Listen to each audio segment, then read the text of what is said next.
యేసు ప్రభు వారి గురించి కొన్ని మాటలు చెప్పిన తర్వాత దేవుని సన్నిధానంలో ఏ విధంగా ఉన్నారో అవి మీకు తెలియపరుస్తారు. ఈ పరిశుద్ధ గ్రంథాలు తీసుకుని హెబ్రీ రాసిన పత్రిక 12వ అధ్యాయము 1వ వచనంలో, యెషయా గ్రంథం 50వ అధ్యాయము 6వ వచనంలో ఈ 2 వచనాలు చదవండి. ఇంత గొప్ప సాక్ష్య సమూహము మేఘము వలె ఆవరించినందున మనము కూడా ప్రతి భారమును సులువుగా చిక్కులు పెట్టి పాపములను విడిచిపెట్టి విశ్వాసమునకు కర్తయు దానిని కొనసాగించువాడైన యేసు వైపు చూస్తూ మన ఎదుట ఉంచబడిన పరుగు పందెంలో ఓపికగా సారండి. విశ్వాసమునకు కర్తయు దానిని కొనసాగించువాడైన యేసయ్య వైపు మనం చూడాలంటే ఏ సమస్య వచ్చినా, ఆ సమస్య వచ్చినప్పుడు సులువుగా చిక్కులు పెట్టే పాపాల నుండి మనకు విజయం కలుగుతుంది. యేసు వైపు తను అందరూ అంగీకరిస్తారో, ఎవరైతే యేసు వైపు చూస్తారో వారందరికీ మరణం నుండి జీవములోకి వస్తారు. ఒకసారి దేవుడి మీద, మోషే మీద, అహరోను మీద సలుక్కుంటే దేవుడు పాములు పంపించాడంట. 40,000 మందిని కలిసి చచ్చిపోయారు. అందరూ చచ్చిపోతున్న సమయంలో అందరూ వచ్చి మోషే దగ్గర దండాలు పెడుతుంటే యేసయ్య అన్నాడు, మోషేతో దేవుడు అన్నాడంట, ఒక ఇత్తడి సర్పాన్ని తయారు చేసి పైన అందరు కనపడితే పెట్టు, ఎవరైతే సాగుపోయేటప్పుడు నురుగులు కప్పుతానో దాని అంక చూస్తే బతుకుతాడన్నాడు. విన్నారు ఎప్పుడన్నా? పాము కలిసి చచ్చిపోతుంటే మోషే ఇత్తడి సర్పం లేపి పైకి లేపి పెట్టాడంట. ఎవరైతే సాగుపోయే బ్రతుకులు ఆ సమయాన్ని ఆ పాము అంక చూస్తారో వాళ్ళు బ్రతుకుతారు. మీకు ఈ పాట కూడా తెలుసు అనుకుంటే, అలనాడు ఇత్తడి సర్పంబును గాని ఆ ఇశ్రాయేలు జీవించేగా ఏమైపోయింది బాబు, అలాగే యేసుని చూసేవారు ఇలా నిత్య జీవం పొందుదురు.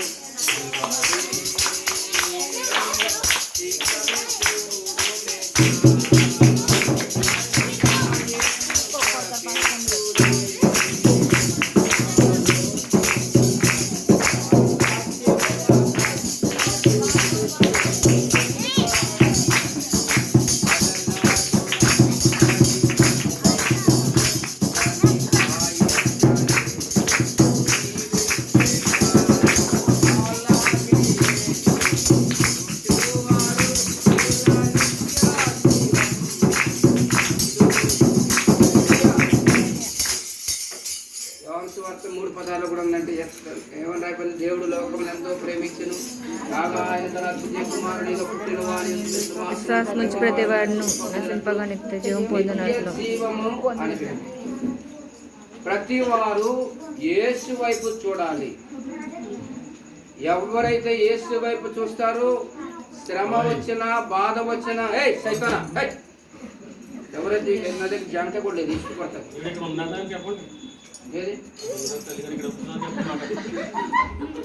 రైట్, ఈ రాత్రి చెప్పండి,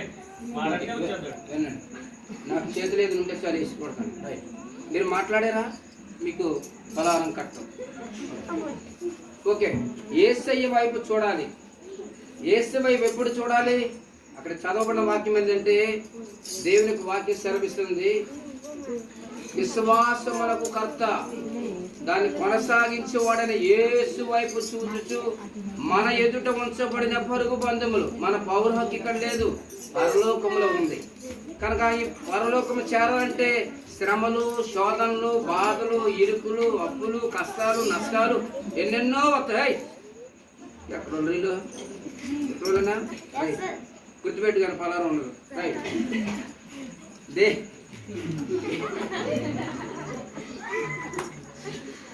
యేసు ప్రభు వారు అర్ధరాత్రి మీద వెళ్తున్నారంట. బాబాయ్ దయ్యం దయ్యం అన్నారంట. లేదు, నేనే అన్నారంట యేసు ప్రభు. నువ్వైతే నువ్వులాగా నడిచే భాగ్యం నాకు దయచేయమని పేతురు గారు అన్నారంట. నేనే రా అన్నారంట. పేతురు గారంట ఆ యొక్క సముద్రంలో పడవ దిగి వచ్చేస్తున్నారంట. నీళ్ళ మీద నడుస్తున్నారంట. నీళ్ళ మీద నడుతుంటే అంత హ్యాపీగా తుఫాను భయపడ్డాను, ఇప్పుడు నీళ్ళ మీద నడిచేస్తున్నాను, హ్యాపీగా ఫీల్ అవుతున్నాడంట. హ్యాపీ ఫీల్ అవుతుంది యేసయ్యని చూస్తూ హ్యాపీగా అటు ఇటు పడ మీద ఉన్న శిష్యుని చూస్తున్నాడంట, యేసు ప్రభుని చూస్తున్నాడంట. యేసు ప్రభుని చూస్తూ ఉన్నప్పుడు నీళ్ళ మీద బాగానే నడిచాడంట. యేసు ప్రభు చూడటం అనేసి అటు ఇటు గాలిని చూసేటప్పటికి అయ్యి బాబోయ్ గాలి తుఫాను చూడటం వచ్చేస్తుంది బాబోయ్. ఎప్పుడైతే యేసుని చూడటం మానేసి గాలిని చూచాడో, ఆ వాతావరణ మేఘాన్ని చూచాడో భయం వేసింది, మునిగిపోవడం ప్రారంభించాడు. మనకి ఎన్ని సమస్యలు వచ్చినా మనం దేవుని మీద ఆధారపడాలి, దేవుణ్ణి నమ్ముకోవాలి, దేవునికి అప్పగించుకోవాలి. యేసయ్య అంటున్నాడు, ఏయ్ పేతురు అల్ప విశ్వాసి, ఎందుకు నువ్వు భయపడుతున్నావు?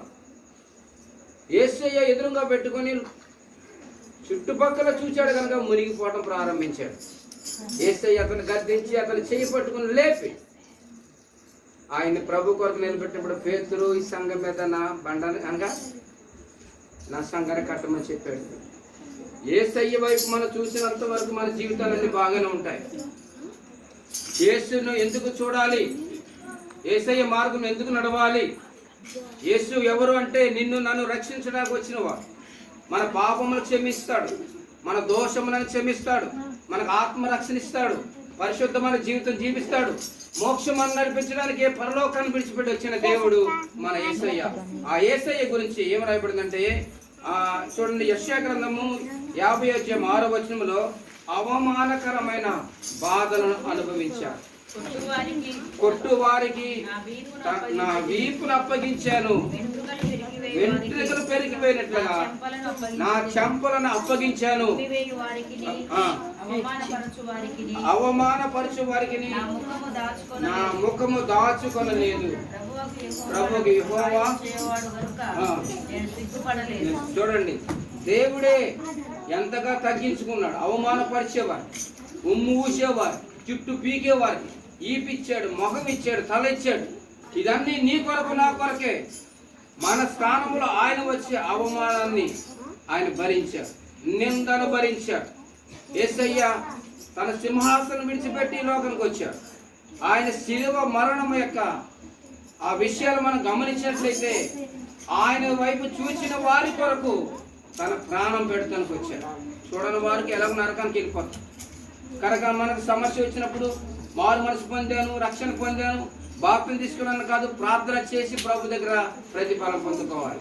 ప్రార్థన ఆయుధాన్ని ఎప్పుడైతే సంపాదించుకుంటారో ఆయన నీ కొరకు నా కొరకు పడిన బాధలు మనం తెలుసుకుంటాము, ధైర్యం తెచ్చుకుంటాం. ఆయన శ్రమపడి బాధను అనుభవించాడు కనుక బాధపడుచున్న వారికి సహాయం చేయగల సమర్థుడై ఉన్నాడని దేవునికి వాక్యం సెలవిస్తుంది. కనుక యేసు వైపును చూడటం నేర్చుకోవాలి. ఎన్ని సమస్యలు వచ్చినా, ఎన్ని బాధలు వచ్చినా ఆయన వైపును చూసి యేసు వైపు చూస్తున్న వారి జీవితము అది ఎలా ఉంటుందంటే వెలుగుమయంగా ఉంటుంది. చీకటిలో నుండి వెలుగులోనికి వస్తారా? మొదటి పేతురు రాసిన 2:9 రాయబడిందంటే చీకటిలో నుండి వెలుగులోనికి తన గుణాతిశయమును ప్రచురణ చేయబడిన నిమిత్తం ఏర్పరచబడిన వంశము, రాజులని యాజక సమూహము, పరిశుద్ధ జనము, దేవుని సొత్తైన బిడ్డలుగా ఉంటారని దేవుని యొక్క వాక్యం సెలవుతుంది. దేవుని స్తోత్రం. హల్లెలూయా, హల్లెలూయా, హల్లెలూయా, హల్లెలూయా. మీ యొక్క ఆత్మీయ జీవితంలో ఏ సమస్య వచ్చినా, కుటుంబంగా కానీ, వ్యక్తిగతంగా కానీ, లేకపోతే మన సంఘపరంగాని ప్రార్థన ఆయుధాన్ని మనం ఎప్పుడైతే పట్టుకుంటామో ప్రభు దగ్గర మార్గాన్ని మనం తెలుసుకుంటామని దేవునికి వాక్యం సెలవిస్తుంది. యేసు ప్రభు వారు తన మరణానికి ముందుగా పొందిన అవమానాన్ని అనుగ్రహించాడు. అంటే ఆ అవమానం ఎవరి కోసం అంటే నీ కోసము, నా కోసం. చూడండి, ఈ యొక్క హెబ్రీ రాసిన పత్రిక 2:9-10 మనం చూసినట్లయితే హెబ్రీ రాసిన పత్రిక 2:9-10 చదవండి. దేవుని కృప వలన ప్రతి మనిషిని మరణం అనుభవించినట్లు కొంచెం తక్కువ అనిగా యేసు మరణం పొంది మహిమ ప్రభావంతో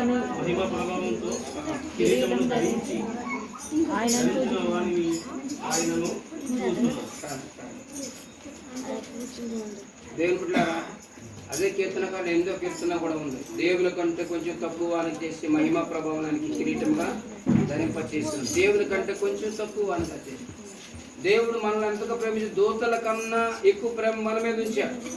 మనం దూతలు చూస్తే భయపడతాం, కానీ దేవుడు మొదట మనకి పరిచర్య చేయడానికి దూతలను అప్పగించాడు. ఆయనకు వాక్యం ఎలా పడుతుందంటే శ్రమలలో ఆయన మరి ఇన్వాల్వ్ అయిపోయాడు అనమాట. నీ కొరకు నా కొరకు ఆయన యేసయ్య శ్రమను అనుభవించాడు, అవమానకరమైన అనుభవించాడని, నిర్హేతమైన శిక్షను అనుభవించాడని, త్యాగపూరితమైన శిక్షణ అనుభవించాడని, పాపమును పతనము చేయడానికి. యేసయ్య ఎవరిని ప్రేమిస్తున్నారండి? ఎవరిని ప్రేమిస్తున్నారో చెప్పండి. పాపిని ప్రేమిస్తున్నారా, పాపాన్ని ప్రేమిస్తున్నారా? నిజంగా పాపిని ప్రేమిస్తున్నాడా, పాపాన్ని ప్రేమిస్తున్నాడా? మనం అందరం పాపులమా? మనం ఎవరు? పాపిమా? పాపి. మీరు పాపిలైతే పాపం ఎక్కడ ఉంది? ఎక్కడ ఉంది ధనలక్ష్మి? మీరు ఎక్కడ ఉంది? లోపం. మరి యేసయ్య ఎవరు హృదయాలు చూస్తున్నాడు? అందరూ హృదయాలు చూస్తున్నాడు. ఇప్పుడు లోపల ఉన్న పాపం ఏమైపోవాలా? పాపము, మన పాపముల నిమిత్తమే. 1 యోహాను రాసిన పత్రిక 1వ అధ్యాయం 9వ వచనంలో యేసయ్య అంటే మన పాపములను ఒప్పుకున్నట్లయితే బయటకు వచ్చేస్తుంది. ఆయన నమ్మదగిన వాడు. ఆయన యేసుక్రీస్తు రక్తం ద్వారా కడగబడతాం. చదువుతారు, యేసుక్రీస్తు రక్తము ప్రతి పాపముల నుండి మనలను పవిత్రులుగా చేస్తుంది. అనగా దేవుడు పాపిని ప్రేమించాడు కానీ పాపాన్ని ప్రేమించలేదు. మరి పాపిపైన మనము, మా పాపం ఎక్కడ దాక్కుంటుంది? పాపం ఎక్కడ దాక్కుంటుంది? మనలోనే దాక్కు. పాపానికి సాదృశ్యం పంది, పాపానికి సాదృశ్యము తేలు, కప్ప, పాము, ఇవన్నీ ఉన్నాయి లోపల. అయితే దేవుని చూచేవారు ఆ చీకటి శక్తులన్నీ బయటకు వస్తాయి. నీ బ్రతుకులో యేసు వైపు చూడాలి. నీ జీవితానికి అంకితం చేసుకోవాలి. నిర్హేతముగా, నిర్దోషిగా, ఏ పాపము లేని వాడు, పాపం అంటున్నవాడు, పాపరహితుడు, పాపులమైన మనందరి కొరకు ఆయన చనిపోయాడు. కనుక ఆయన ఎందుకు చనిపోయాడంటే మనం రక్షించడానికి చనిపోయాడు, మనల్ని కాపాడడానికి చనిపోయాడు. ఆయన ఆత్మీయ జీవితంలో మనల్ని మనం ప్రభువుకు సమర్పించుకునే వారు ఉన్నాం. దేవుని స్తోత్రం, హల్లెలూయా. మన పాపము, మన రోగము యేసు సిలువలో మోసెను.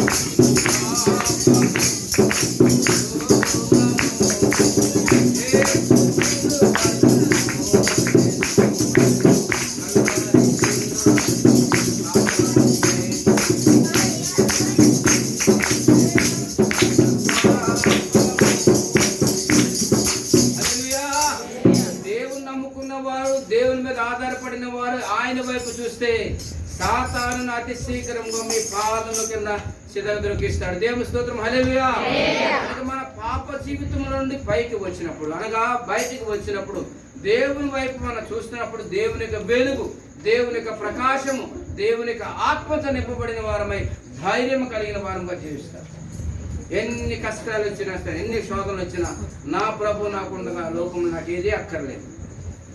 ప్రభు నీతో ఉన్నప్పుడు సమస్తము నువ్వు కలిగి ఉంటావు. ఎవరు ఇవ్వలేని ధైర్యం నీలో ఉంటుంది. నమ్మకమైన వ్యక్తిగా మనం జీవించాలి. యేసయ్య మరణ శిక్ష ఎలాగొచ్చింది? వాక్యంలో మీరు చూసినట్లయితే యెషయా గ్రంథం 53:5 ఉందండి, చదవండి. ఆయన కొరడాలతో కొట్టబడ్డాడు. ఆయన నీ కొరకు నా కొరకు ఏ విధంగా, చదవండి 4 వచనాలు చదవండి. యెషయా గ్రంథము 53:5 చదవండి. మన అతిక్రమ క్రియలను బట్టి అతడు గాయపరచబడును, మన దోషమును బట్టి అతడు నలుగు కొట్టబడును, మన సమాధార్థమైన శిక్ష అతని మీద పడును, అతడు పొందిన దెబ్బల చేత మనకి స్వస్థత కలుగుతున్నది. యేసయ్య పడిన గాయముల ద్వారా మనకు స్వస్థత. నేను స్వస్థపరిచే యెహోవాను నేనే అని సెలవిచ్చాను. దేవుని యందు భయభక్తులు కలిగి మనం జీవిస్తున్నప్పుడు, ఆత్మీయతలో మనం ఉంటున్నప్పుడు, సమస్యలు వచ్చినా, రోగం వచ్చినా, ఒక సమస్య మనం ఏదైనా ఇరుక్కున్నా ప్రభుతో మనం చెప్పుకోవడానికి ప్రయత్నం చేయాలి. విశ్వాసమునకు కర్త దాన్ని కొనసాగించి వాడన యేసయ్య వైపే చూడాలి. సులువుగా చిక్కులు పెట్టే పాపముల నుండి మనం విడిపింపబడతాం. ఎందుకనగా నీ గురి ఆయనై ఉండాలి, నీ తలంపులో ఆయనై ఉండాలి, నీ ఉద్దేశాలు ఆయన ఉండాలి. ఏ పని చేసినా మొదట ఆయనకి ప్రాధాన్యత ఇవ్వాలి. ఆయనకి ఎప్పుడైతే మనం ప్రాధాన్యత ఇస్తామో ఆయన మనకు ప్రాధాన్యత ఇస్తాడు. ఆయన ఎలాగో నీ కొరకు నా కొరకు వదకు తేపడిన గొర్రె వలె బొచ్చు కత్తిరించిన వారిని మౌనంగా ఉండిపోయాడంటే ఎందుకని మన పాపముల కొరకు. వాక్యమైన దేవుడు సెలవిస్తున్నాడు. కొరడాలతో కొట్టారంట, ముళ్ళ కిరీటం పెట్టారు. మత్తయి 27 చూస్తున్నాం 26 వచనంలో. అలాగే రాళ్ళతో అనగా ఆయన కొరడాలతో కొట్టారు, ప్రక్కటెములో బలి పొడిచారు, చేతులకి గాయాలు పట్టారు. ఎందుకంటే అవమానకరమైనది. ఎందుకంటే మనందరి దోషములు అతని మీద పడ్డాయి, మన పాపములు ఆయన మీద వేసుకున్నాడు. యేసయ్య ప్రతి పాపములను మనం పవిత్రం చేస్తాడు. యేసు క్రీస్తు రక్తము ప్రతి పాపములను మనం పవిత్రులుగా చేస్తాడని దేవునికి వాక్యం సెలవిస్తుంది. దేవుని స్తోత్రం. హల్లెలూయా, హల్లెలూయా, హల్లెలూయా. ఆత్మీయతలో నీవు ఉంటున్నప్పుడు ప్రభుని ఎలాగ సేవించాలి? ఈ శ్రమల దినాలలో యేసు ప్రభు వారు నీ కొరకు నా కొరకు పరలోకాన్ని విడిచిపెట్టి భూలోకానికి వచ్చాడు. ఆయన నీ కొరకు నా కొరకు శ్రమపడి బాధను అనుభవించి చనిపోయాడు. చనిపోయినా ఆయన మృత్యుంజయుడే తిరిగి లేచాడు. నేను నీ కొరకు నేను వచ్చానంటున్నాడు. నీ పాపములు క్షమించడానికి వచ్చానన్నాడు. మీరు అనగా మీరేం చేస్తున్నారు, మీరు ఎదుగురు మీరు క్షమించమన్నాడు. అయితే యేసయ్య వైపు నువ్వు చూసినట్లయితే నీ సమస్యకు పరిష్కారం అదే. యేసయ్య వైపు చూసినప్పుడు ఇశ్రాయేలులో 6 లక్షల కాలపాలను చచ్చిపోకుండా బ్రతికే బాగుపడ్డారు. ఆ ఇద్దరు సర్పం చూసిన వారు బాగుపడ్డారు. యేసు వైపు చూసిన వారు బాగుపడ్డారు. ఆ పర్వంలో మునిగిపోయే పేతురు ఆయన యేసు వైపు చూడంగానే ఆయన రక్షింపబడ్డాడు. ఆయన ప్రాణము కోరుకున్నాడు. మనం చూస్తూ ఉన్నాం. నువ్వు జీవితంలో ఒడిదుడుకులు ఎన్నో వస్తున్నా ఆయన వైపు చూడాలి. ఆయన వైపు చూడాలంటే నీవు ఆయన ఏ విధంగా ఆరాధిస్తున్నావు? ఆరాధనకు వచ్చి 4 ముక్కలు చెప్పి నేను ముగిస్తాను. యేసయ్య నీ మాట వినాలంటే, యేసయ్య వైపు నువ్వు చూస్తున్నావు అంటే ఆయన ఆరాధించేవారు ఆత్మతోను సత్యముతోను. ఒకసారి చెప్పండి. ఆయన ఆరాధించేవారు ఆత్మతోను సత్యముతోను ఆరాధింపేవారు. అంతేనా? ఆత్మతో అంటే ఆత్మ ఎక్కడ ఉంది? ఇందాక ఆయన చెప్పారు ఆత్మ. సత్యం అంటే ఎక్కడ ఉంది? ఆత్మ ఎక్కడ ఉంది? సత్యం ఎక్కడ ఉంది? దేవునిలోనే ఉంది. రైట్. ఆత్మతో నన్ను ఆరాధించేవారు ఆత్మతోను సత్యముతోను ఆరాధించేవారు. కానీ మీరు ఎలాగ ఆరాధిస్తున్నారు? నోటితో.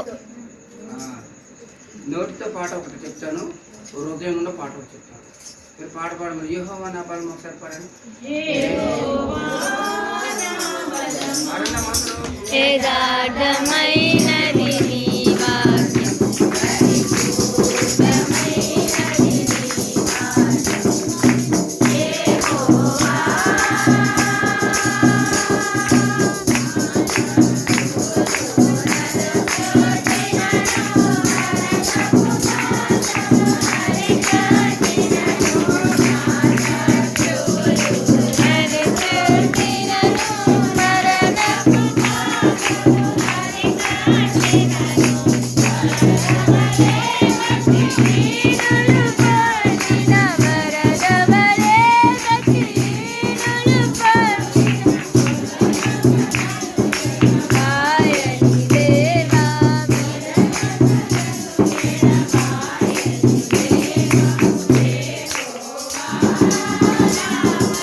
మీరు పాట పట్టుకుంటే బొగ్గులు పోమండి అలా తెలుసుకుంటూ పోతున్నారు. ఇంకో పాట పాడండి. వెండి బంగారాల కన్నా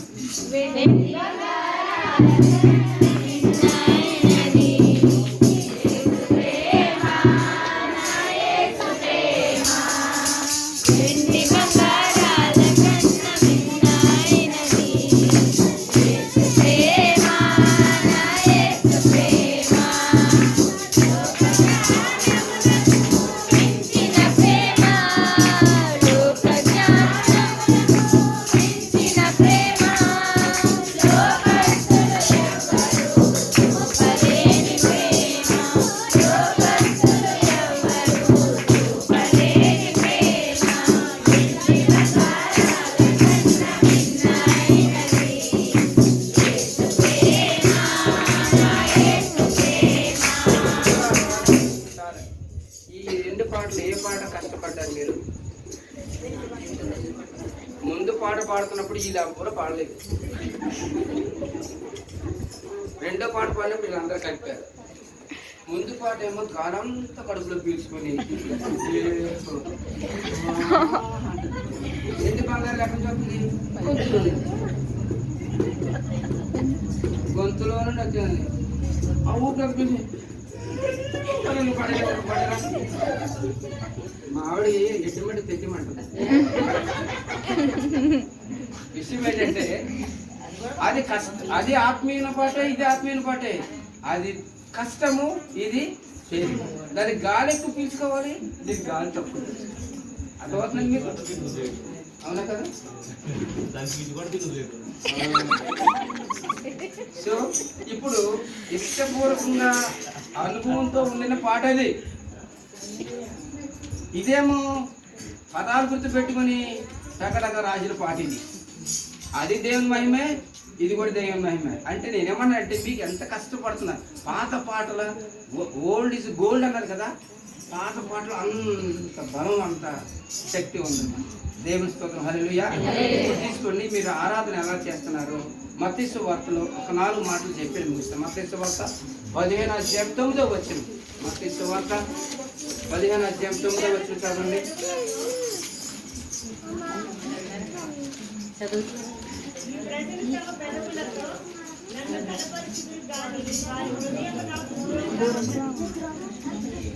ఈ ప్రజలు తమ పెదవులతో నన్ను ఘనపరచుదురు గాని అమ్మా అదే విన్నారు. ఇంకోసారి చెప్తారు, వారి హృదయం ఎక్కడ ఉందంట? దేవునికి దూరంగా ఉంది.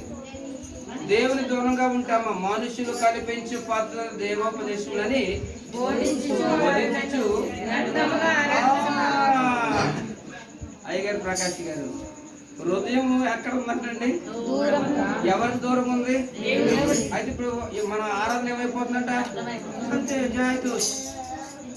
ఎంతసేపు డబ్బు కొట్టేసుకొని, ఎంత చేసుకుని, ఆట చేసుకొని, ఇది చేసుకొని, టీలు తాగేసి పప్పులు తినేసి వెళ్ళిపోయినా అంతా వేస్ట్ అయిపోయింది. మనం ఎలా చేయాలి ఆరాధన? ఈ మనుషులు రాదాగిన వస్తున్నారంట, చూస్తున్నారంట, వింటానికి ఎట్టున్నారంట, డుడ్డు కొట్టేస్తున్నారంట. హృదయం మాత్రం బయట వచ్చేది. ఒక ఆవిడ బొట్టు తీసి చెట్టు తగిలించి వచ్చేది నా గుడిలోకి. గుడి అయిపోయిన ఏదైనా బొట్టు అడుగుని వెళ్ళిపోయింది. ఇక్కడ కాదు, నేను కొత్తపేటలో ఉన్నప్పుడు నేను గుడిలోకి వెళ్ళినప్పుడు ఆ కొబ్బరి చెట్టు నిండా బొట్టు ఉంది. ఎవడయ్యాని చీపుతో ఒకసారి చూసేసాను. నాకు తెలియదు. అంటే వాళ్ళే వెళ్ళే ముందు మళ్ళీ అది బొట్టు దేవుడు ఎలా పడి గుర్తుపెట్టుకు వెళ్తున్నారు. అది హిందువులండి, కొత్తపేటలో సేవ చేస్తున్నారు. అవన్నీ బాగున్నాయి కదా. ఆ చెట్టు గుమ్మం ముందు ఉందనమాట. చెట్టు గుమ్మం ఉందా, కొబ్బరి చెట్టు. అందరు బొట్టులు తీసి దాన్ని తగిలిస్తున్నారు, లోనకి వస్తున్నారు. నాకు తెలియక పెద్ద పాస్టర్ వస్తున్నారు, అదే చీపులతో తుడిచేసాను. వెళ్ళిపోయినారు. ఏది నా పుట్టలేదు, నా పుట్టలేదు. మీ జోడులే కదా, సంతోషంగా వెళ్ళండి అంటారు. సో కనుక ఆయనను ఆరాధించడానికి వచ్చేవాళ్ళంట ఆత్మతోనూ సత్యముతోనూ ఆయన ఆరాధించాలంట. అయితే ఈ ప్రజలు వస్తున్నారంట, నా దగ్గరగా వస్తున్నారంట. పెదవులతో చదువుంది, తమ పెదవులతో నన్ను కనపరుస్తున్నారంట. అదే చివరికి దేవుడు ఏది కావాలన్నాడు? యేసయ్య అందరి హృదయాలు ఎరిగిన వాడు. మన హృదయము ఆయనకి కావాలంటున్నాడు. నీ హృదయంలో నుండి రావాలి దేవునికి స్తుతియాగము. స్తుతియాగములు అర్పించేవాడు నన్ను మహిమపరుస్తున్నాడు, నన్ను ఘనపరుస్తున్నాడు. ఇశ్రాయేలుల స్తోత్రం మీద నేను ఆసీనుడై ఉన్నాను చెప్తున్నాను. స్తుతి చెల్లించుట యథార్థవంతులకు అది శోభస్కరం సెలవిస్తున్నాడు. ఇశ్రాయేలుల స్తోత్రం అనగా ఆ ఎరుకో కోట చుట్టూ ఒక రోజుకోసారి 7 సార్లు తిరిగారంట. ఏమైపోయింది? ఎరుకో కోటలన్నీ ఊరిపోయినాయి. అనగా వాళ్ళు దేవుని ఎంతగా స్తుతిస్తున్నారు, ఎంతగా ఆరాధిస్తున్నారు. దేవుని యొక్క శక్తి, దేవుని యొక్క మహిమ, దేవుని యొక్క ప్రభావము వారి మీదకి వస్తుందంట. దేవుని స్తోత్రం, హల్లెలూయా. నువ్వు దేవుని సన్నిధికి వచ్చిన నీవు నీ కొరకై శ్రమపడి, బాధపడి, చనిపోయి, సమాధి లేచిన యేసయ్యను యథార్థ హృదయంతో నువ్వు ఆరాధించాలి, భక్తితో ఆరాధించాలి. ఇక్కడ చూడండి, వచ్చిన రాబడిందంటే ఇక్కడ ఒక మాట చెప్తాను. హృదయము చూడండి, 20వ గ్రంథం 17వ అధ్యాయము 9వ వచనం ఏమన్నా చూడండి. 20వ గ్రంథము 17వ అధ్యాయం 9వ వచనంలో హృదయము అన్నిటికంటే మోసకరమైనది, వ్యాధి గలది. దాన్ని గ్రహించేవాడెవడు? ఒకరి ప్రవక్తను బట్టి వారు క్రియలు ఫలము చెప్పున యెహోవాను నేను హృదయములను పరిశోధించేవాడు. నరుని హృదయములో వ్యాధి గలది, మోసకరమైనది. అంతరింద్రులు అంతా చెడిపోయింది. ఎందుకు చెడిపోయింది అంతరింద్రులంతా? మన దగ్గర సెలవు ఉంది కదా, సెలవులో ఒక సినిమాకి వెళ్ళి మంచిగా తీసుకుంటామండి, చెడంతా తీసేస్తామండి. అక్కడికి వెళ్ళి బియ్యంలో రాలేదంటే అర్థండి థియేటర్లోకి వెళ్ళి సినిమా చూస్తుందంట, మంచిగా తీసుకుంటామండి, చెడు తీసేస్తా ఉంటుందంట. వీళ్ళు ఎవరన్నా చేసేవాళ్ళు ఉన్నారా? బియ్యంలో రాలేదేసినట్టు చెడే ఆకర్షించారు మంచిగా కొట్టే ఆడు పట్టం మీద కొట్టేయమంటాడు, లాగే అంటాడు. అభిమానం, వాళ్ళ జీవితాలు పాడు చేసుకుంటున్నారు. ఇక్కడ వాక్యం సెలవుస్తుందంటే హృదయము పరిశోధించేవాడు దేవుడు, అంతర్యంగా పరిశీలించేవాడు దేవుడు, నీ ఆరాధనలో యథార్థత ఉన్నదా లేదా చూసేవాడు దేవుడు. మామూలుగా వచ్చేవో ఆరాధించి వెళ్ళిపోతున్నావంటే దాని వల్ల నీకు ప్రయోజనం లేదు. నీ హృదయంలో కలిగిన భారాన్ని బట్టి ఆయన పొందిన శ్రమలను జ్ఞాపకం చేసుకుంటూ ఆయన సన్నిధిలో ప్రార్థించాలంట. అలాగే ప్రార్థన చేసిన అబ్బా ఒక నిమిషం బాబు వదిలే, ఎవరమ్మ తగ్గాలి కదా, వదిలే. కయ్యూను ఉన్నాడు కదా, కయ్యూను ఎవరు కొడుకు? ఆదాం కొడుకేనా? కయ్యూను ఎవరు కొడుకు అండి? ఇక్కడ ఎవరైనా ఆదాం ఉన్నారా? ఆదాం కొడుకు కయ్యూను. ఇంకో కొడుకు ఉన్నాడు, ఆ కొడుకు పేరు కయ్యూను ఉన్నాడు. వీళ్ళిద్దరు ఎక్కడికి వచ్చారు? దేవుని బలి ఇవ్వడానికి వచ్చారు. కయ్యూను ఏం చేశాడు? తన యొక్క పంటలోనిది కొంత తీసుకొచ్చి దేవునికి బలి అర్పిద్దాం వచ్చాడు. హేబెల్ ఏం చేశాడు? శ్రేష్టమైన గొర్రెలు తీసుకొచ్చి ఇద్దాం వచ్చాడు. మరి దేవుడు ఎవరిది అంగీకరించారని పంతులం గారు? ఆయన కూడా ఇచ్చాడు కదా ఒప్పుకుంటా. దేవుడు ఇద్దరిని అంగీకరించారు కదా, ఇద్దరు వచ్చారు కదా. ఆయన తెచ్చాడు కొంత పంటలు, ఈయన తెచ్చాడు తొలిచూరు. ఇద్దరు దేవుని సన్నిధికి వచ్చారు. దేవుడు ఎందుకని ఒకరిని అంగీకరించాడు, ఒకరిని అంగీకరించలేదు. దేవుడు ఎవరిని చూచాడు? హృదయాన్ని చూచాడండి. బయట మనం చూస్తున్నాం, రాజుగారు ఒక కట్ట తీసుకొచ్చారు, ఈయన ఒక బీప్ కట్ట తీసుకొచ్చారు, ఆయన బీప్ కట్ట తీసుకొచ్చారు. రెండు బీప్ కట్టలు, ఏ బీప్ కట్ట ఆయనకు హృదయ అంగీకారం? రాజుగారు ఏమో దేవుని కానీ భుజం మీద పడుకుని బలిపీఠ దగ్గర పెట్టేశారు. ఈయనేమో గుడి ముందు పెట్టేసి బయట గుమ్మలు పెట్టేసి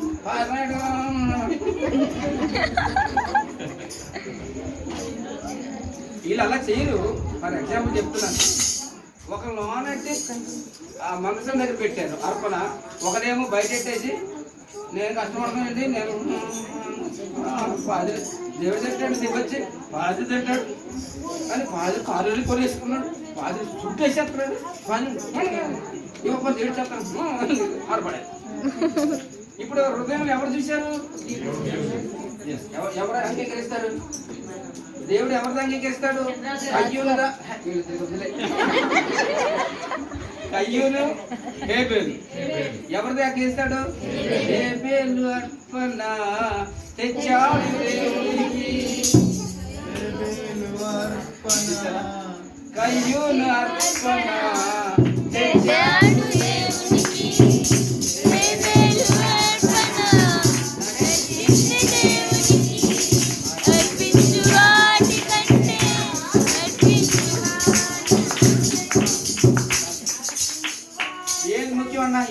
అర్పించి హృదయం, మనసు ముఖ్యం. మనసు, హృదయము, అంతరాత్మ ఇవన్నీ ఒకటే. లోపలేమో రాజుగారు వచ్చారా, కూర్చోండి, అప్పుడు ఇప్పుడు వచ్చండి. ఆయన కూర్చోమో కుర్చీ వేసి రాజుగారు గౌరవం కుర్చీ వేసి లోపల ఉన్నాడు ఈ 10 మంది ఇప్పుడు వచ్చాడండి. ఏ అబద్ధం ఆడాలనేది తక్కువ వచ్చేస్తాయి మనకి. కానీ మనసులో ఉన్నది దేవుడు చూస్తున్నాడు. నువ్వు ఆరాధించడానికి వచ్చావు, దేవుని ఏ విధంగా ఆరాధించడం? కయ్యూను వచ్చాడు, హేబెలు వచ్చాడు. కయ్యూను అర్పణ దేవునికి ఇష్టంగా తెచ్చాడు కానీ ఫలితం లేదు. అలాగే మీరందరూ వచ్చారు, మీ హృదయమును దేవునికి ఇచ్చినప్పుడే ఫలితం. హృదయపూర్వకంగా చేయాలి, ఆత్మతోనూ సత్యముతోనూ ఆరాధించాలి. ఎందుకంటే నీ కొరకు నా కొరకు ప్రాణం పెట్టిన యేసయ్య వైపు చూడాలి. ఆయన నీ కొరకు ఎన్ని శ్రమలు పడ్డాడు వాక్యమైన దేవుడు సెలవిస్తున్నాడు. ఈ మాటలు చూడండి, ఇంకొక మాట చూడండి, పరిశుద్ధ గ్రంథంలో నుండి కొలస్సీయులకు రాసిన పత్రిక 2వ అధ్యాయము 18వ వచనం. అంటే నన్ను మీరు వ్యర్థంగా ఆరాధిస్తున్నారు, వ్యర్థంగా ఆరాధించకూడదు ఒకటి. రెండోది, ఏ దేవుని పెడితే ఆ దేవుని ఆరాధించకూడదు, స్వేచ్ఛ ఆరాధన. చదవండి వచనం, కొలస్సీయులకు రాసిన పత్రిక 2:18 వచనం. గట్టిగా చదవండి. కొలస్సీయులకు రాసిన పత్రిక 2:18 వచనం. అతి వినయాసక్తుడై దేవదూత ఆరాధనయందు ఇచ్చ కలిగి తాను చూచిన వాటిని గూర్చి చూడని వాటిని గూర్చి చెప్పుకోవచ్చు. తన శరీర సంబంధమైన మనసు వలన ఊరక ఉప్పొంగుచు శిరస్సును హత్తుకొనిన 22వ వచ్చిన వాళ్ళు చూస్తే ఇక్కడ ఏమి రాయబడిందంటే, మీ బహుమానమును అపహరింపనీయకుడి, ఆ శిరస్సు మూలముగా సర్వ శరీరము. కొలస్సీయులకు రాసిన పత్రిక 18వ వచనం అక్కడ ఏమి రాయబడిందంటే స్వేచ్ఛ ఆరాధన అని ఉంటుంది. చూడండి అక్కడ ఏమి రాయబడిందంటే దేవుడికి 23వ వచనం. అట్టివి స్వేచ్ఛారాధన విషయములోను, వినయ విషయములోను, దేవశిక్ష విషయములోను జ్ఞానరూపమైనవని ఎంచబడుచున్నవే కానీ. స్వేచ్ఛ ఆరాధన అంటే ఏంటి అనుకున్నారు? స్వేచ్ఛ ఆరాధన అంటే ఏంటి అనుకున్నారు? ఎవరో కానీ ఎవరికి నచ్చినట్టు వాళ్ళు ఉంటారు. స్వేచ్ఛ ఆరాధన అంటే వాళ్ళకి ఇష్టమైన రాజును మొక్కుతారు, రప్పను మొక్కుతారు, చెట్టును మొక్కుతారు, చేవను మొక్కుతారు, వస్త్రాలు మొక్కుతారు, వచ్చిన దాని అన్నిటినీ సృష్టికర్తను మార్చి సృష్టిని పూజిస్తారు. అది స్వేచ్ఛ ఆరాధన. ఈ స్వేచ్ఛ ఆరాధన అంటే నీ మనసుకు నచ్చిన ఆరాధన నువ్వు చేసేస్తున్నావు. అలా చేయకూడదు. సృష్టికర్త ఎవరు? ఈ లోకంలో ముఖ్యములు దేవుళ్ళు దేవతలు ఉన్నారు. వాళ్ళు లోకస్తులు వాళ్ళు చేసుకుని ఆరాధన చేసుకుంటారు, వాళ్ళ ఇష్టం అది. దేవుని నమ్ముకున్న నీవు నీ కొరకై ఈ 33.5 కోట్ల దేవుళ్ళు దేవతలు నీ కొరకై చనిపోయి సమాధి చేయబడి తిరిగి లేచిన దేవుణ్ణి ఆరాధించాలి. అందుకని పునరుద్ధాన దినము ఆరాధన. ఆయన 3వ దినం తిరిగి లేచాడు. ఆదివారం పునరుద్ధాన దినం.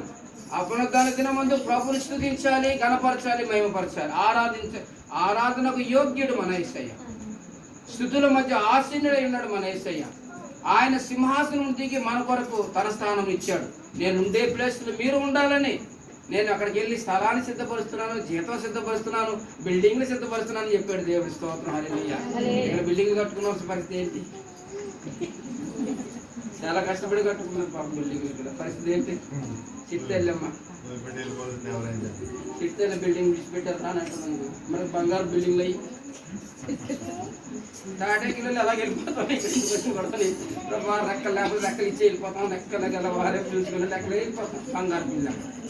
మరి ఈ బిల్డింగ్ లో సంగతి ఏంటి?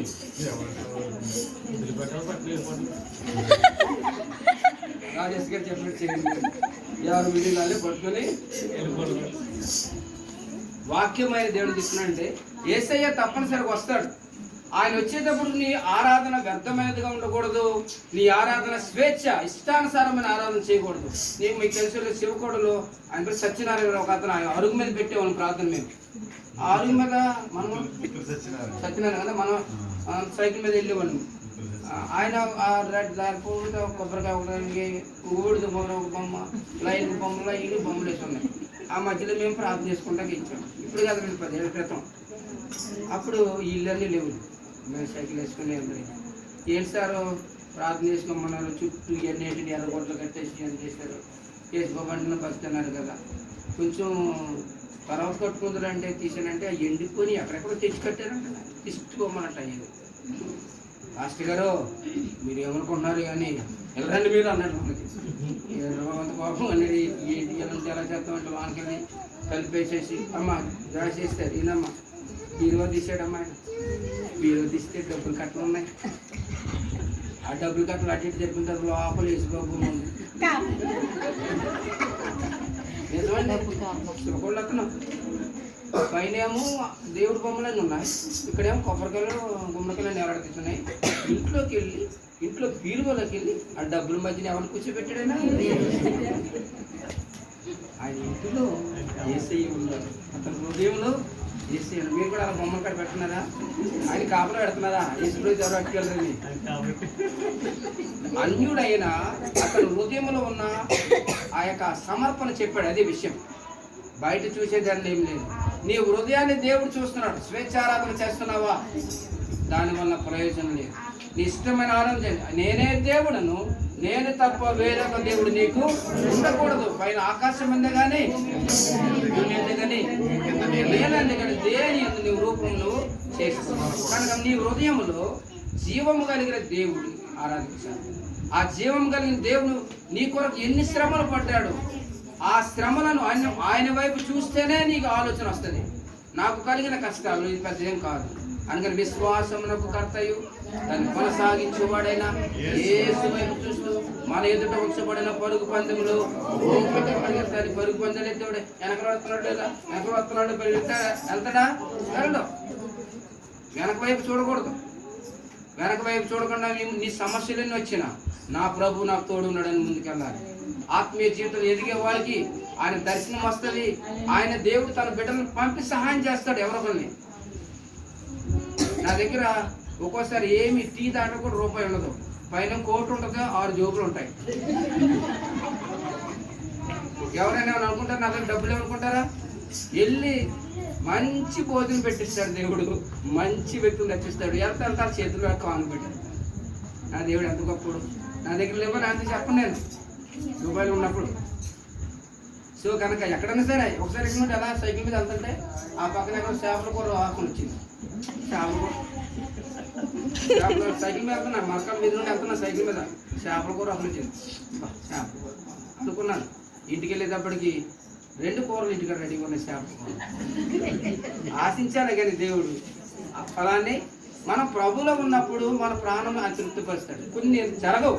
ఎందుకు జరగమంటే పరీక్షిస్తూ ఉంటాడు దేవుడు, శోధిస్తాడు, పరీక్షిస్తాడు. మీ కలారాలు దాటాక నిల్లడమ్మా. ఇంకొక 2 మాటలు చెప్పి ముగించాను. ఒకటి దేవుని స్తోత్రం, హల్లెలూయా. యేసు వైపు మనం చూస్తున్నప్పుడు మనం యథార్థమైన ఆరాధన చేయాలి. రెండవది ఏంటంటే వ్యర్థమైన ఆరాధన మనము చేయకూడదు. ఇంకొక మాట చూడండి, ఈ యొక్క వచ్చిన భాగం మనం చూసినట్లయితే అపోస్తల కార్యములు 17వ అధ్యాయము 23వ వచనంలో ఒక మాట ఉంది. ఏమంటే అక్కడ తెలియని దేవునికి ఆరాధన. ఏ దేవుడు పెడితే ఆ దేవుడికి మనం ఆరాధన సంచరించుచు ఈ దేవతా ప్రతిమలను చూచి ఒక బలిపీఠం నాకు కనబడెను, దాని మీద తెలియబడని దేవునికని రాబడి. కాబట్టి మీరు దేని యందు భక్తి కలిగి ఉన్నారో దానినే నేను మీకు ప్రచురపరుచుచున్నాను. అపోస్తలుడైన పౌలంట ఏదైనా పట్టణంలో వెళ్తుంటే భజన చేసుకుంటూ కూర్చుంటారు. చూసారు గుళ్ళ దగ్గర 2 వేసుకొని ఏసయ్యా ఏసు రక్తం చేయండి, ఏసు రక్తం చేయండి మనం పడతాం, వాళ్ళు వేరే పడతారు. అయితే అలా భజన చేసుకున్నారంట. పైన బోర్డు రాసి ఉందంట. ఏం బోర్డు? ఐపీసీ అని బైపీసీ అని రాస్తలేదంట. తెలియని దేవునికి ఆరాధన రాస్తున్నారు. ఓ ఏదైనా వాళ్ళారా, మరి మీరు బస్సు ఎక్కేటప్పుడు ఏదైతే బస్సులు ఎక్కేస్తారా? మీరు ఎక్కేసి ఇక్కడికి వస్తారా? ఇప్పుడు అడ్రస్ చెప్పారా మీకు? ఇక్కడ మన హానొక్కరు ఏం చెప్పారు? మా ఇంటి ప్రార్థన చెప్పారా? మరి పోయి డీల్ పోతారు. మీరు అడ్రస్ తెలుసుకుని వచ్చారా? మీరు అక్కడ ఏదైనా స్పాట్ ఉన్న పౌరు గారు వస్తుంటే భజనలు చేస్తున్నారంట. భజనలు చేస్తూ చేస్తున్నప్పుడు పైన బోర్డు రాసుకున్నారంట, తెలియని దేవునికి ఆరాధన. అప్పుడు ఎలా ఉంటుందండి? అరే బాబు, నీ కొరకు, నా కొరకు, మన కొరకు నాకు తెలిసిన దేవుడు చెప్తున్నాను. ఆయన దేవుని కుమారుడండి. ఫిలిప్పీయుల 2వ అధ్యాయము 5వ వచనము, దేవుని కుమారుడై ఉండి మానవ స్వరూపం దాల్చి అనగా శిలువ మరణము పొందినంతగా తన్ను తాను రిక్తులుగా చేసుకున్నాడు. ఆయనే నజరేయుడైన యేసు. ఆయన నీ పాపముల కొరకు, నీ శాపముల కొరకు ఆయన చిందించిన రక్తం ద్వారా నీకు విమోచన ఉన్నది. కనుక స్వేచ్ఛ ఆరాధన కాదు, తెలియని దేవుని కాదు, నీ దేవుడు ఎవరంటే నా దేవుడు యేసు అని చెప్పాలన్న దేవుడు చెప్పండి. హల్లెలూయా, హల్లెలూయా, హల్లెలూయా, హల్లెలూయా. యేసయ్య లేని జీవితమే కాదు. కనుక యేసయ్య మన అందరికీ ప్రభు అయి ఉన్నాడు. యేసుక్రీస్తు అందరికీ ప్రభు అయి ఉన్నాడు. కనుక హేథెన్స్ వారు తెలియని దేవునికి ఆరాధన చేస్తున్నప్పుడు తెలిసిన దేవుడు అని యేసయ్య గురించి చెప్పారు. మీరు కూడా మీరు తెలుసుకున్న దేవుని గురించి మీరు చెప్పాలి. దేవుని స్తోత్రం. హల్లెలూయా, హల్లెలూయా. యేసంటే యేసు మార్గమందు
గ్రంథము 13వ అధ్యాయము 8వ వచనం చదువుకుందాం. మొదటి దినవృత్తాంత గ్రంథము 8వ అధ్యాయము 13వ వచనం. మొదటి దినవృత్తాంత గ్రంథము 13వ అధ్యాయం 8వ వచనం. 13వ అధ్యాయం 8వ వచనం. దావీదును ఇశ్రాయేలీయులందరూ ఇది కట్టేశానమ్మా. దావీదును ఇశ్రాయేలీయులందరూ తమ పూర్ణ శక్తితో దేవుని సన్నిధిని పాటలు పాడుచు సితారాలను, స్వరమండలములను, తంబురలను, తాళములను వాయించుచు బూరలు ఊదుచుండిరి. ఇక్కడ దేవుని యొక్క వాక్యం సెలవిస్తున్నది. అమ్మా వినండి. యేసు వైపు చూస్తూ మన ఎదుటి కొంచెం పరుగు బంధువులు పరిగెత్తాలంటే ఎందుకు ఆ మాట అన్నారంటే, మీ అందరి జీవితాల కొరకే నేనే పరలోకాన్ని విడిచిపెట్టి వచ్చాను, నీ ప్రతి సమస్యను తీర్చేవాడును నేనే, కనుక మీ చింత యావత్తు నా మీద వేయండి, నీ భారము యెహోవా మీద మోపండి, నీవు నన్ను నమ్ముకో, నేను నీ మార్గాల్ని సరళం చేస్తాను. కీర్తన 37:5 ఉందన్నమాట. అయితే ఆయన నీవు నన్ను నమ్ముకున్నప్పుడు నీ ఆరాధన యథార్థమైన ఆరాధన ఉండాలి. ఎలా ఉండాలి? ఆత్మతోనూ సత్యంతోనూ ఆరాధించే వరకు ఉండాలి. వ్యర్థమైన ఆరాధన నీతో ఉంటే నాకు నీకు సంబంధం ఉండదు.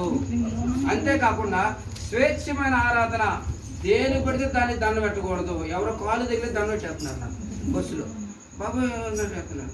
ఒకసారి గురిజిమాన్ దగ్గర నేను మెట్రో దిగొస్తుంటే ఒక అతను 2 కాళ్ళు పెట్టేసుకున్నాను. నన్ను నా శత్రువులు ఎవరు లేరు అక్కడ. 2 కాళ్ళు పెట్టేసుకునేవారికి నాకు గుండెకి జారిపోయింది. అతనికి కిడ్నీలో ప్రాబ్లం ఉన్నప్పుడు ఆసుపత్రికి వెళ్ళి ప్రార్థన చేశానంట. ఎప్పుడు నుంచి ఎదుగుతున్నాడంటే అప్పుడు నేను దొరికానంట. నేనేమనుకుంటాను, కాలట్టుకు పడతా అనుకుంటా, రోడ్డు మీద జారిపోయి సగం కంచేపు ఆగలేదు. ఇంకా నేను పక్కన బాటలు, ఈ పక్కన పోలీసులు కూడా ఎవరు చూడలేదు. లేదంటే గట్టిగా చేయబట్టలేస్తే లేదు లేదన్నాడు. ఇంతకు ఆయన కూడా అలవాటు ఉందండి. పరిస్థితి ఎలా ఉంటుందండి? మనల్ని ఆరాధించడానికి వచ్చాడు, ఆయన ప్రేమ అధికమైపోయి 2 కాళ్ళు పెట్టేసుకుని లాగెత్తి నేనేమైపోతాను. ఈ పాడికి మా ఆవిడ ఫోన్ వచ్చేసింది, మీ ఆయన బదలైపోయాడు. కానీ కొంతమంది భక్తి అలా ఉంటుంది అన్నమాట. దేవుని ఆరాధన చేసేవారు ఇష్టం వచ్చిన ఆరాధన చేయకూడదు. మీరు చాలా మంది బంగారం అంటే బాగా ఇష్టం, డబ్బులు కట్టాలంటే బాగా ఇష్టం, లేకపోతే ఏదేదో చాలా నాకు ఒకళ్ళు తినే విషయాలు ఆరాధన చేసుకుంటారు. మా తాత కూడా పూర్వకాలం ముద్దలు పక్కన ఇట్టేసి ఇలాగలని పక్కన ఇట్టేవాళ్ళు. ఆరాధన ఆహారాన్ని ఆరాధించేవాళ్ళు, వస్త్రాలు ఆరాధించేవారు, బంగాళాలు ఆరాధించేవారు. ఇంకా దేవుణ్ణి ఎక్కడ ఆరాధించారు? ఎందుకు రాలేదమ్మా? ఒక ఆవిడ ప్రార్థన మీటింగ్కి వచ్చిందంట. మీటింగ్కి వస్తే ఎవరు పలకరించలేదండి. 25,000 పెట్టి ఓ చీర కొనుక్కుందంట. ఇంతకి వచ్చిన వాళ్ళు ఎవరు పలకరించలేదంట. 25,000 పెట్టి చీర కొనుక్కుంటానండి, ఒక్కరు పలకరించలేదని చెప్పి చచ్చిపోయింది. చీర కొనుక్కొచ్చి పండగ అప్పుడు అందరూ వెళ్ళిపోతారు కదండి. ఆ పండగ వచ్చిందంటే భర్తలకి ఎంత బాధో, ఇన్ని కోట్లు వచ్చేస్తామండి. వాళ్ళు తక్కువ కొనుక్కోరు కదా, వాళ్ళు ఎక్కువ పట్టింపులు. ఆవిడ రంగులు పెడుతుంటే నాకు అంతకన్నా రంగులు పెరవాలని. ఆ పండుగలకు దండం. ఈ భక్తులందరూ గుండెపోటు సగం వచ్చేస్తుంది. ఎందుకంటే వీళ్ళు కట్టు వీరు వాళ్ళు నిండా పట్టడంతో కుక్కునే కుక్కుతూ ఉంటారు. నైట్తోనే చచ్చిపోతారు. వాళ్ళు బయటికి వెళ్ళి వాళ్ళని చూసుకోవడం చచ్చిపోతుంది. ఇంట్లో వాళ్ళు ఎప్పుడు చూసినా నైట్ ఎవరు వచ్చినా టీ నైట్ రోజున నైట్ బయటికి వెళ్ళినప్పుడే వెళ్తారు. ఎవరు చుట్టగలుగుతున్నారు? భర్త చుట్టం లేదు. భర్త తప్పిపోతున్నాడే మార్గం ఏంటి? మీరే కదా మార్గం తెలుపుతుంది. మీరేమో ఎప్పుడు ముగ్గురు వచ్చాను ఆయనకి గౌరవం కోసం గౌరవం ఎవరో బయట వెళ్తే మాత్రండి తినండి తాగండి. ఇప్పుడు మీరు ఎవరిని చెడగొట్టుకున్నారు? మీ భర్త మీద కోపం చూడ కారణం ఏంటి? మీరు ఆయన మీద ప్రేమ చూపించట్లేదు. ఆయన సొమ్ము తెస్తున్నారు, ఆయన నిజాలు ఆడించేస్తున్నారు, వాళ్ళని ఇల్లు చూడని చెప్తున్నారు, పైకి లేపేస్తున్నారు. ఆయన మాత్రం సరిగ్గా చూడట్లేదు. అందుకనే లోకంలో ముందుగానే మగవాళ్ళందరూ తెచ్చిపోతున్నారు. ఆడవాళ్ళు ఎక్కువ కాలం ఉన్నారు. నిజమండి. యెషయా గ్రంథంలో చూడండి, ఒక స్త్రీకి వచ్చి 7 పెళ్లి చేసుకుంటారంట. మా అన్నమే తింటాం, మా బట్టలే కట్టుకుంటాం, ఇంటి పేరు ఎట్టుకోపు అంటారంట. యెషయా గ్రంథం రాయబడింది. ఒక పురుషుడికి 7 స్త్రీలు అంట. ఇప్పుడు ముస్లిమ్స్ అలా చేసేస్తున్నారు. సో కనుక నీ లోక సంబంధమైన దేని నువ్వు ఆరాధన చేసిన దేవునికి నీకు సంబంధం ఉండదు. వ్యర్థమైన ఆరాధన అయిపోతుంది, స్వేచ్ఛ ఆరాధన అయిపోతుంది. తెలియని దేవుని కంటే నీ కొరకు ప్రాణం పెట్టి చనిపోయి తిరిగి లేచిన యేసయ్యను నువ్వు చూడాలి. అయితే ఇప్పుడు చదవబడిన వాక్యంలో దావీదంట దేవుని మందసాన్ని ఇష్టానుసారం తీసుకుపోతున్నాడు. ఎడ్ల బండి మీద కట్టించుకొని తీసుకుపోతున్నాడు. ఎడ్ల బండి మీద కట్టించుకొని దేవుని అంటే ఎందుకంటే దేవుని మందసము ఫిలిష్తీయుల చేతిలో పట్టబడింది. ఏలీ పాద్రి గారు 2 కొడుకులు, మహలోని 2 ఉన్నారు. 2 కొడుకులు దుర్మార్గులు. దేవుని సన్నిధికి వచ్చిన వాళ్ళందరూ పాడు చేయటము, వాళ్ళు దేవునికి ఇవ్వకుండానే వాళ్ళే తీసేసుకోవడము, వాళ్ళు భయంకరమైన పనులు చేస్తుంటే ఆ పనులు చేస్తున్నారని తండ్రికి చెప్పినా తండ్రి గర్జించలేదు. ఆ 2 బిడ్డల గురించి చివరికి వాక్యం సెలవిస్తున్నది. దేవుని మందసం పట్టుకొని యుద్ధానికి వెళ్ళినప్పుడు ముందు 3,000 మంది, తర్వాత 6,000 మంది, 40,000 మంది చచ్చిపోయారు. దేవుని మందసం అన్ని చేతిలో ఉండిపోయింది. ఆ మందసము దేవుని యెరూషలేములో ఉండవలసిన దేవుని మందసము అన్ని చేతిలో ఉండిపోయింది. దాగుని గుళ్ళో పెడితే దాగుని దాగు పడిపోయింది. ఇంకో ఊర్లో పెడితే వాళ్ళకి గడ్డల రోగం వచ్చేసింది. ఈ ఇశ్రాయేలు దేవుడు మనకెందుకు బాబు, ఇంకో పేటలో పెడితే వాళ్ళకి రహస్య స్థలాలు వచ్చేసినాయి.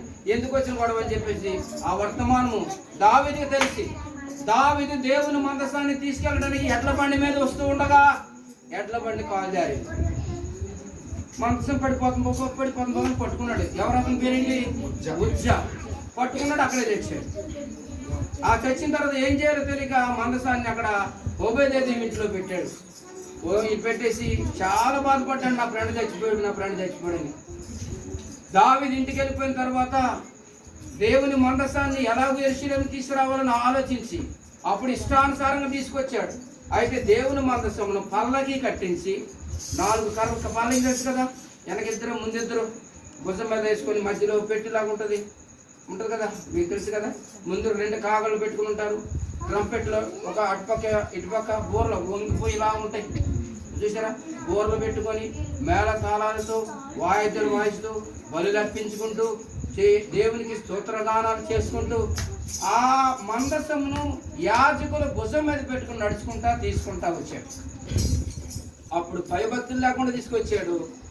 దేవుని మందస్థంలో దగ్గర సరిగ్గా లేకపోతే సస్తామని తెలుసుకొని భయముతో బంగారపు ఎలకలు అంటే ఉంటాయి కదా, బంగారపు తయారు చేయించి అడుగు అడుగున వాయిద్యాలతోనూ దేవుని స్తుతియాగం చేస్తూ దేవుని మందస్థం యాజకుల భుజం మీద పెట్టుకుంటూ యోదయ బెత్లెహేములోని యెరూషలేములోకి తీసుకెళ్ళాడు. దేవుని స్తోత్రం, హల్లెలూయా. ఇష్టానుసారంగా వెళ్ళాడు. భయభక్తి లేకుండా ఉంటే మనుషులు చచ్చిపోయారు. ఎప్పుడైతే దేవునికి స్తుతియాగం అర్పించుకుంటూ భయంతో భక్తితో వెళ్ళాడో అది ఇశ్రాయేలందరికీ ఆనందకరమైనది, ఆశీర్వాదకరమైనది. ఆయన ఆనందిస్తున్నప్పుడు ఆయన పంచి కూడా ఊడిపోయిందటండి. ఎవరు పంచా? దావీదు గారి పంచి ఊడిపోయిందటండి. అమ్మ, ఎవరు పంచి ఊడిపోతుంది? ఆనందంలో ఉన్నప్పుడు, దేవుళ్ళు ఉన్నప్పుడు దావీదు ఎగురుతూ గొంతు లేకుండా పంచి ఊడిపోతే డాబా మీద ఉన్న అమ్మగారు చూశారు, మేకాలు గారు. ఆయన భార్య పేరు మేకాలు. చిచ్చి చిచ్చి రాజయ్య కూడా ఏంటి, చిచ్చి మంచి పంచి ఊడిపోతే చూసుకోవట్లేదండి, చిచ్చి అంటే డాబా మీద ఉంది. ఈయనేమో ఆత్మలో ఆనందం అయిపోయి ఆ మందసాన్ని తీసుకొస్తున్నాడు. దేవుడు అది చూశాడు. నా సన్నిధిలో నుండి నా మందసాన్ని ఆనందభరితుల ఆత్మతో నింపబడి వస్తుంటే తన భార్య అతను చూచి అసహించుకుంది కనుక నీ గర్భాన్ని నేను మూసేస్తున్నానని చెప్పేసి ఆవిడ పిల్లలు లేకుండా చేశాడు దేవుడు. ఎవరావిడంటే మీకాలు సౌలు కూతురే. కనుక ప్రియమంది పిల్లరా, భయముతో కూడిన ఆరాధన, భక్తితో కూడిన ఆరాధన. కీర్తన 128 అధ్యాయము 5వ వచనం ఉంది, యెహోవాయందు భయభక్తులు గలవారు ఇలా ఆశీర్వదించబడుదురు. సియోను నుండి యెహోవాను ఆశ్రయించును. నీ జీవిత కాలం అంతా యెరూషలేము క్షేమం కొరట చూచెదవు. నీ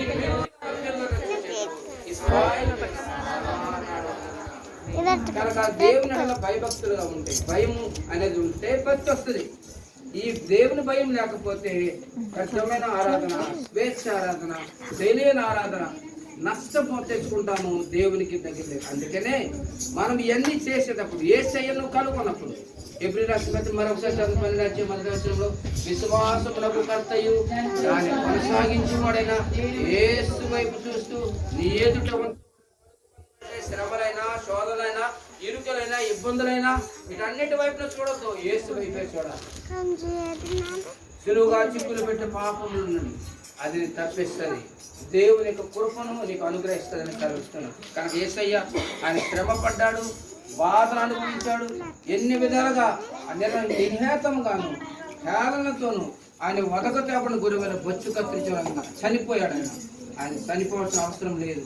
ఆయన నిన్ను నన్ను రక్షించాలని. కానీ ఈ శ్రమల దినాలలో ఆయన సందులో ఉపవాసం ఉంటున్న నీవు, ప్రార్థన చేస్తున్న నీవు, నీ ఆరాధన యథార్థంగా ఉండాలి, నీ భక్తి యథార్థంగా ఉండాలి. ఇష్టానుసారమైన స్వేచ్ఛ ఆరాధన, తెలియని ఆరాధన కాకుండా నువ్వు తెలిసిన దేవుని కొరకు, నువ్వు నా కొరకు యేసయ్య ప్రాణం పెట్టాడు. ఆ ప్రాణం పెట్టిన యేసయ్య వైపు చూడాలి. కింద వైపు చూసేది ఎవరు చూడండి? కిందకు చూసేది ఏంటి చెప్పండి? కిందకి చూస్తూ తినేది చెప్పండి. ఎవరు చెప్పారు? చాలా మంది చూసారా? కింద ఎప్పుడు కింద చూపే కింద. లోతు గారు ఎప్పుడు ఎక్కడ చూస్తారు? అబ్రహం గారేమో కొండ మీద నుండి పైకి చూస్తున్నాడు, పునాదులు గల పట్టణం కూడా చూస్తున్నాడు. లోతు గారేమో నా గేదెలు పశువుల కోసం వస్తు కట్టి కింద చూస్తున్నాడు. కింద ఉన్నవాడు ఏమైపోయాడు? అలా ఆవిడే అలా ఆవిడ మాట ఇంటేనే కదా. ఇప్పుడు భార్య మీ భర్తల మాట మీరు వెళ్ళలేదనుకో స్తంభాలు అయిపోతారు. జాగ్రత్త ఉండండి. ఆయన అలాగంటాడు అనుకోవద్దు. నాకు తెలుసు ఒక ఆవిడ భర్తని ఎలాగ తిట్టేదో నాకు తెలుసు. నా ముందే నాకు పాలుతో గ్లాసు ఇచ్చింది, గ్లాసులు పాలు ఇచ్చింది. వీడు తాగనంటుంది, భర్తని ఇష్టం వచ్చినట్టు తెలుస్తుంది. ఆయన పెద్ద ఉద్యోగి, ఆయన తెస్తేనే ఇప్పుడు 1000 రూపాయలు. కానీ మరుస తర్వాత 2 నెలల తర్వాత 3 నెలల తర్వాత అయితే ఆయన పొగిడిందండి. మరి పొగట్టం ఆయన చనిపోయాడు. బతుకున్నంత వరకు మీరు మీ భర్తను పొగడరా? పొగడండి. కోడిపిల్ల కూడా అడిగిందంట, అమ్మ అందరికి పేర్లు పెడుతున్నారు, కోడిపిల్ల చిన్న కోడిపిల్లలు తల్లిని అడుగుతుంట, మనకి ఎందుకు పేర్లు ఎడతలేదు అన్నాడు. తల్లి చెప్పిందట, మీరు మన పెద్ద అయ్యి చచ్చిపోయిన తర్వాత chicken 65, chicken chilli, chicken curry రకరకాల పేర్లు పెడతారమ్మా. బతుకుండా పేరు పెట్టరు. భర్త బతుకుండగా భర్త క్షేమాలు చూడలేదు. భర్త పోయిన తర్వాత నా భర్త అంతా ఎంత ప్రయత్నం ఉన్నప్పుడు చూడకపోతే అలాగా అక్కడ చూస్తారా? కనుక దేవుణ్ణి ప్రేమిస్తున్నావా లేదా నీ భక్తి జీవితం కనబడుతుంది. నీ దగ్గర ఉన్న భర్తను ప్రేమించకపోతే పక్కన వాళ్ళు ప్రేమిస్తావా ఏమిటి జ్యోతి గారు? లేదు లేదు అసలు లేదు ప్రేమ. కనుక దేవుని ప్రేమించేవారు అనగా ఆయన సంకల్పం చెప్పున పిలువబడిన వారికి ఏది జరిగినా ఆ మేలు కొరక జరుగుతుంది. కనుక దేవుని బిడ్డలమైన మనం ఈ శ్రమల దినాలలో నీవు ఆయన ఆరాధించాలన్నా, స్తుతించాలన్నా, గణపరచాలన్నా భయంతోనూ భక్తితో చేయాలి. ఏది ఆయన వైపే చూడాలి. ఎన్ని ఏది వచ్చినా సరే, ఎన్ని కష్టాలు వచ్చినా, ఎన్ని సమస్యలు వచ్చినా. మరి హానోక్ గారు, మరి అహరోన్ గారు మరి తన ఆశ తన కుటుంబంతో పెంచుకోవాలని ఆయన ఆశ వల్ల మీరందరూ రాగలిగారు. దేవుని స్తోత్రం. హల్లెలూయా హల్లెలూయా హల్లెలూయా. నన్ను సాతాను వెంబడించినా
యోధా పత్రిక 24వ వచనం. తొట్టిల్లకుండా మిమ్మల్ని కాపాడుటకును తన మహిమ ఎదుట ఆనందముతో మిమ్మల్ని నిర్దోషులుగా నిలబెట్టుటకును శక్తిగల మన రక్షకుడైన అద్వితీయ దేవుడు మన ప్రభువైన యేసుక్రీస్తు ద్వారా మహిమయు, మహత్యమును, ఆధిపత్యమును, అధికారమును యుగములకు పూర్వమును ఇప్పుడును సర్వయుగములు కలుగును గాక. అందరూ చెప్పండి ఆమేన్. ఈ కుటుంబం విషయంలో నాకు ఈ రాజుల్లో వచ్చిన కాడ నుండి నాకు బంధం ఉంది.